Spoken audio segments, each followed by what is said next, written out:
প্রিয় বন্ধুরা, আজকে যে সংবাদটি আপনাদের সাথে শেয়ার করব, এটি আসলে গতকালকের সংবাদ। আমরা দেখেছি সেটি হলো টাইম ম্যাগাজিনে নিবন্ধ কিংবা আর্টিকেল লিখেছেন বা কলাম লিখেছেন এই যে হিলারি ক্লিনটন, যিনি আমেরিকার পররাষ্ট্রমন্ত্রী ছিলেন এবং হিলারি ক্লিনটন সম্পর্কে আর বলার কোনো প্রয়োজন নেই। উনি লিখেছেন। সেই কলাম লিখেছেন আসলে আমাদের professor doctor Mohammad Yunus sir নিয়ে। সেটি আসলেও বাংলাদেশের জন্য দারুণ একটি সংবাদ তো বটেই, কিন্তু কেন লিখলেন সেটি আমার প্রশ্ন। আপনারা জানেন যে তার দুদিন আগে অর্থাৎ হিলারি ক্লিনটন কলামটি লিখেছেন এই টাইম ম্যাগাজিনে 18 তারিখে, আর 16 তারিখে টাইম ম্যাগাজিন কিন্তু ওই যে বিশ্বের 100 প্রভাবশালী ব্যক্তির তালিকা প্রকাশ করেছে। আপনারা দেখেছেন। আপনারা জানেন যে টাইম ম্যাগাজিন প্রতিনিয়ত প্রত্যেক বছরই বিশ্বের নেতৃত্ব, প্রভাব এবং উদ্ভাবনী শক্তি বিবেচনা করে বিশ্বের প্রভাবশালী ব্যক্তিদের তালিকা তৈরি করে। এবছর professor doctor Mohammad Yunus sir এই ১০০ জন প্রভাবশালী ব্যক্তির তালিকায় স্বীকৃতি পেয়েছে এবং সেটি শুধুমাত্র যে ডক্টর মোহাম্মদ ইউনূসের জন্য ব্যক্তিগত অর্জন সেটি নয়। কারণ আমরা সবাই অবশ্যই জানি এই সমস্ত স্বীকৃতি এবং পুরস্কার ডক্টর মোহাম্মদ ইউনূসকে আসলে এখন আর খুব বেশি একটা আকৃষ্ট করে না। উনি নোবেল পুরস্কার পেয়েছেন। উনি আরো আমেরিকান প্রেসিডেন্সিয়াল মেডেল যেটাকে বলছি সেটি পেয়েছেন। আরো শত, শত পুরস্কার পেয়েছেন।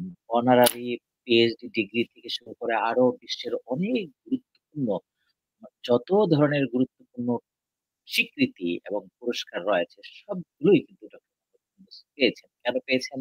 উনি এই যে দারিদ্রতার বেড়াজাল থেকে বাংলাদেশের পিছিয়ে পড়া একেবারে হতদরিদ্র নারীদেরকে বের করে আনার যে মডেল ফুলকরেন, সেটির জন্য পাশাপাশি তার এই মডেলটি সারা বিশ্বে ছড়িয়ে গিয়েছে। খুব আমেরিকার বিভিন্ন অঙ্গরাজ্যেও কিন্তু এই মডেলের বাস্তবায়ন হচ্ছে। পৃথিবীর খুব কম দেশে আছে যারা আসলে মাইক্রো ক্রেডিট ফর্মুলাটি আ গ্রহণ করেনি। হয়তো ভিন্ন পদ্ধতিতে তারা বাস্তবায়ন করছে। কিন্তু এই মাইক্রো ক্রেডিটের যে ধারণাটি সেটির জনক কিংবা ফাউন্ডার হিসেবে প্রফেসর ডক্টর মোহাম্মদ ইউনূস স্যারকেই কিন্তু সারা বিশ্ব স্বীকৃতি দেয়। সেই কারণে আ তাকে বাংলাদেশ যখন রাষ্ট্রপ্রধান হিসাবে পান এবং তার সময়টায় যখন প্রশংসা পান, দেশে তো বটেই সারা বিশ্ব থেকে, সেটি বাংলাদেশের জন্য একটি দারুণ সংবাদ। আপনারা দেখেছেন যে এই যে টাইম ম্যাগাজিনের যে তালিকাটি প্রকাশ করলো সেই জায়গাটাও কিন্তু আ হিলারি ক্লিনটনের একটি অংশ ছাপা হয়। তো সেটা হলো যে এই যে ডক্টর মোহাম্মদ ইউনূসকে হিলারি ক্লিনটন বর্ণনা করেছে যে জাতিকে নেতৃত্বে দিচ্ছে, যে আ ডক্টর মোহাম্মদ ইউনূস তার নেতৃত্বের মাধ্যমে বাংলাদেশ নিপীড়নের বিরুদ্ধে থেকে মানবাধিকার ও ন্যায়ভিত্তিক সমাজের দিকে অগ্রসর হচ্ছে। সেটি কিন্তু অত্যন্ত গুরুত্বপূর্ণ। সেই কারণে চলুন আপনাদেরকে একটু দেখাতে চাই, শেয়ার করি যে প্রফেসর ইউনূস সম্পর্কে হিলারি ক্লিনটন কি বললেন, তারপরে আমরা আলোচনা করি। জি। টাইম ম্যাগাজিনে হিলারি ক্লিনটনের কলামে ডক্টর ইউনূসকে নিয়ে প্রশংসা। এটা যদি আমরা করি, বিশ্বজুড়ে পাঠকপ্রিয় মার্কিন সাময়িকী টাইম ম্যাগাজিনের সাম্প্রতিক সংখ্যায় বাংলাদেশের অন্তর্বর্তী সরকারের প্রধান উপদেষ্টা ডক্টর মোহাম্মদ ইউনূসকে নিয়ে মুখবন্ধ লিখেছেন যুক্তরাষ্ট্রের সাবেক ফার্স্ট লেডি ও পররাষ্ট্রমন্ত্রী হিলারি ক্লিনটন। এই কলামে হিলারি ডক্টর ইউনূসের নেতৃত্বে মানবিক উদ্যোগ ও গণতন্ত্র পুনঃপ্রতিষ্ঠার ভূমিকা নিয়ে গুরুত্বপূর্ণ মন্তব্য করেছেন। হিলারি ক্লিনটন লিখেছেন, গত বছর ছাত্র নেতৃত্বাধীন এক অভ্যুত্থানে বাংলাদেশের কর্তৃত্ববাদী প্রধানমন্ত্রীর পতনের পর একজন সুপরিচিত নেতা জাতিকে গণতন্ত্রের দিকে পরিচালিত করার জন্য এগিয়ে আসেন। তিনি নোবেল শান্তি পুরস্কার বিজয়ী মোহাম্মদ ইউনূস। ক্ষুদ্র ঋণের মাধ্যমে প্রান্তিক জনগোষ্ঠীর ক্ষমতায়নের লক্ষ্যে কয়েক দশক আগে ডক্টর ইউনূস বাংলাদেশে গ্রামীণ ব্যাংক প্রতিষ্ঠা করেছিলেন। তিনি লাখ, লাখ দরিদ্র ব্যক্তিকে আ ঋণ প্রদান করেন যেন তারা ব্যবসা গড়ে তুলতে পারে এবং তাদের পরিবারকে টিকিয়ে রাখতে পারে। ইউনূস পিছিয়ে পড়া নারীদের তাদের ভাগ্য পরিবর্তন করতে এবং তাদের মর্যাদা পুনরুদ্ধার করতে সহায়তা করার জন্য এই উদ্যোগ গ্রহণ করেন। সাবেক এই মার্কিন পররাষ্ট্রমন্ত্রী লেখেন, ইউনূসের সঙ্গে আমার ১ম দেখা হয়েছিল যখন তিনি তৎকালীন গভর্নর বিল ক্লিনটন এবং আমাকে মার্কিন যুক্তরাষ্ট্রে একই ধরনের কর্মসূচি স্থাপনের সহায়তা করার জন্য আরকানসাসে ভ্রমণ করেছিলেন। তারপর থেকে আমি বিশ্বের যেখানেই ভ্রমণ করেছি আমি তার কাজের অসাধারণ প্রভাব দেখেছি। অনেক জীবন পরিবর্তন হয়েছে, সম্প্রদায়গুলোর উন্নতি হয়েছে, তাদের আশার পুনর্জন্ম হয়েছে। হিলারির মতে ডক্টর মোহাম্মদ ইউনূস বাংলাদেশকে নিপীড়নের ছায়া থেকে বের করে আনছেন। তিনি বাংলাদেশের মানবাধিকার পুনরুদ্ধারের কাজ করছেন, জবাবদিহিতার প্রতিষ্ঠা করছেন এবং একটি ন্যায়সঙ্গত মুক্ত সমাজের ভিত্তি স্থাপনে এগিয়ে যাচ্ছেন।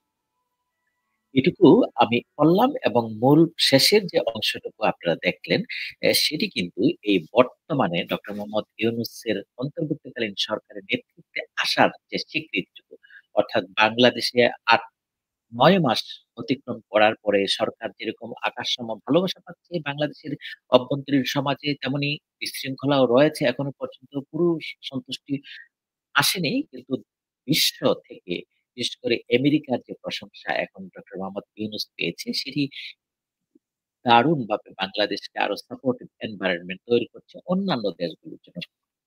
খুব অনেকেই অনেক ধরনের সমালোচনা করে থাকেন ডক্টর মোহাম্মদ ইউনূস সম্পর্কে, যে মাইক্রো ক্রেডিট যে মডেলটি সেটি বাংলাদেশে সাকসেসফুল হয়নি। অনেকেই বলছে যে সেটির একেবারে ঋণের ফাঁদে পড়ছে। অনেক মানুষ আত্মহত্যা করেছে। তারপরে বিভিন্ন ধরনের সমালোচনা আছে। কিন্তু কেন যেন আ এই বিষয়গুলাকে পজিটিভলি আমরা এনালাইসিস করতে পারি না। কারণ হলো এই যে নারীদেরকে ঘর থেকে বের করে এনে এই যে সমস্ত নারীরা কোন কর্মক্ষেত্রে জড়িত ছিল না, শুধু ঘরে বাচ্চা পালন এবং রান্না-বান্না করা ছাড়া তারা বাংলাদেশের কোন ইকোনমিক এক্টিভিটিজ এ তারা বাংলাদেশের আর্থসামাজিক সামাজিক অবস্থায় নারীরা কিন্তু অনগ্রসর ছিল। সেই যে মাইক্রো ক্রেডিট মডেলই কিন্তু বাংলাদেশের পিছিয়ে পড়া জনগোষ্ঠীর নারীদেরকে একেবারে সেন্টার অফ ইকোনমিতে ইনভলভ করতে পেরেছে এবং তার মাধ্যমে যে অভাবিত বিষয়গুলো ঘটেছে সেটি হলো, একটা হলো ইকোনমিক সাইকেল দারুণভাবে একেবারে প্রান্তিক অর্থনীতি জাতীয়ভাবে অবদান রাখতে পেরেছে। প্রান্তিক নারীকে কর্মমুখী করার প্রয়াস নিয়েছে। নারীর ভিতরে নেতৃত্বের বিষয়গুলো জেগেছে এবং নারী ক্ষমতায়ন ঘটেছে। নারী পরিবারের সিদ্ধান্ত গ্রহণে ভূমিকা রাখছে। কিন্তু বিচ্ছিন্ন ঘটনা তো সারা পৃথিবীতেই বিভিন্নভাবে ঘটে থাকে। তেমনই মাইক্রো ক্রেডিটের যে সমস্ত ভালো দিকগুলার সাথে কিছু খারাপ দিকও রয়েছে, সেগুলার জন্য অনেক ধরনের নেগেটিভ স্টোরি বাংলাদেশের পত্রিকায় ছাপা হয়েছে। অনেক আ বিষাদময় গল্পগুলো আমরা দেখেছি এবং সেগুলোর সাথে যতটা না মডেলের মডেলের ইনফ্লুয়েন্স রয়েছে তার চেয়ে বেশি মাত্রায় হলো ব্যক্তিগত প্ল্যানিং অথবা ব্যক্তিগত সক্ষমতা বা অক্ষমতার বিষয়গুলো রয়েছে ব্যক্তি পর্যায়ে। কারণ ওই মডেলটির মাদ মধ্যে ১০০% মানুষের মধ্যে হয়তো এট লিস্ট আমরা যদি ধরেও নেই যে ২০% কিংবা ৩০% মানুষ সফল হতে পারেনি। তারপরে এই যে যারা ৭০% বা 60% নারী এবং প্রান্তিক পরিবারকে মাইক্রো ক্রেডিট বা ক্ষুদ্র ঋণ কার্যক্রমের মাধ্যমে ছোট ক্ষুদ্র উদ্যোগ এবং গ্রাম পর্যায়ে প্রান্তিক পর্যায়ে যে উদ্যোগের তৈরি হয়েছে, তার পরিবারকে অ্যা সচ্ছল করতে সহায়তা হয়েছে এবং তার পরিবারের যে সমস্ত অনাগত আ যে সমস্ত সন্তানরা আ ছিল বা যে সমস্ত সন্তান তারা আবার শিক্ষিত হয়েছে, সেইভাবে কিন্তু টোটাল একটা সাইকেলের মধ্যে মাইক্রোক্রেডিট বিশাল কাজ করেছে এবং সেই কারণেই কিন্তু এই যে তাকে নোবেলটা পুরস্কার দেওয়া হয়েছে সরাসরি হয়তো মাইক্রো ক্রেডিট মডেলের জন্য নয়, কিন্তু টোটাল প্রক্রিয়ার মাধ্যমে বাংলাদেশের দারিদ্রতা থেকে বের করে এনে কিভাবে শান্তি প্রতিষ্ঠা জন্য মডেলটি কাজ করেছে সেই দিক থেকে বিবেচনা করে কিন্তু শান্তি আ তে নোবেল পুরস্কার দেওয়া হয়েছে। যার জন্য সারা পৃথিবীর মানুষ খুব ভালোভাবে বুঝতে পারল বাংলাদেশের শেখ হাসিনা সেটিকে আসলে অ্যাকসেপ্ট করতে পারেনি, গ্রহণ করতে পারেনি। সেই কারণে ১ম দিকে আ তো শেখ হাসিনাও মাইক্রো ক্রেডিট জন্য সহায়তা করেছে এবং গ্রামীণ ব্যাংক ভালোভাবেই কাজ করেছে প্রত্যেকটি গভর্নমেন্টের কাছে। কিন্তু যখন থেকে এই ডক্টর মোহাম্মদ ইউনূস নোবেল পুরস্কার পেয়ে গেলেন, তখনই কিন্তু উনি চক্ষুস্বল হয়ে গেলেন। কারণ শেখ হাসিনা এই নোবেল পুরস্কারটি আসলে দাবি করেছিল, প্রত্যাশা করেছিল চিটাগাং হিল ট্র্যাক্টের যে এই যে চুক্তিটি হয়েছিল তার মাধ্যমে।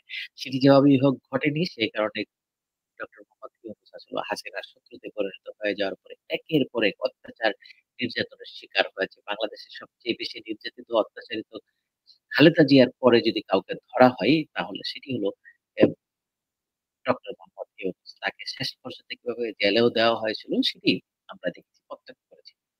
তো আমার বিষয়টা হলো এইটা যে এখন বাংলাদেশ যে সঠিক ডাইরেকশন এ আছে ডক্টর মোহাম্মদ ইউনূস বাংলাদেশের আগে যেরকমভাবে প্রান্তিক নারীদেরকে বাংলাদেশের ইকোনমিতে উনি অবদান রেখেছেন বিভিন্ন চড়াই-উতরাই পার হয়ে এখন সরাসরি বাংলাদেশকে নেতৃত্ব দেওয়ার সুযোগটাও পেয়েছেন এবং সেই সুযোগটা বাংলাদেশের মানুষজন যে হাতছাড়া করতে চায় না, ডক্টর মোহাম্মদ ইউনূসও হাতছাড়া করবে না বলে আমরা মনে করি। যেমনটি বাংলাদেশের মানুষ সাপোর্ট করছে, তেমনি আন্তর্জাতিক প্রশংসাও পাচ্ছে।